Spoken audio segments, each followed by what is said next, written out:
అందరికీ కూడా కళాభివందనలు అందజేస్తున్నాం.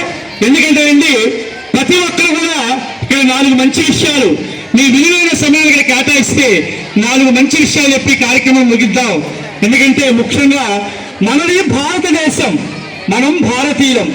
భారతదేశం అయినందుకు, భారతీయులుగా జన్మించినందుకు భరతమాతను మొదలు తలంచుకోవటం భారతీయుడిగా మన ధర్మం.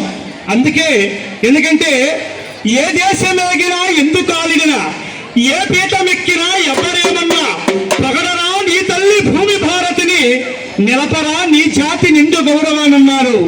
ఎందుకంటే ఏ దేశం వెళ్ళినా, ఏ ప్రాంతం వెళ్ళినా ముందు మన జన్మనిచ్చిన తల్లిని, మనం జన్మించిన భూమిని మనం గౌరవించుకోవాలి. ఎందుకంటే మహనీయులు ఎందరో త్యాగపలో ఈ దేశానికి స్వాతంత్రం ఉన్నారు.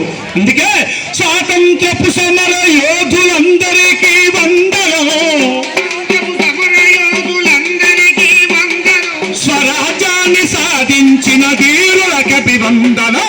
వందే మాతరమమ్మ భారత జనని, వందనమమ్మ వాణి భారతావని.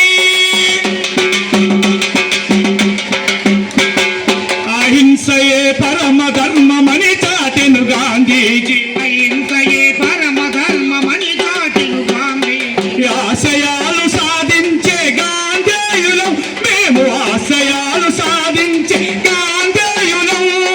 విశ్వశాంతి కోరిన తొలి భారతదేశపు నేత, విశ్వశాంతి కోరిన తొలి భారతదేశపు నేత. నెహ్రూజీ మార్గమే మీ జయం మన జయం. వందే మాతరం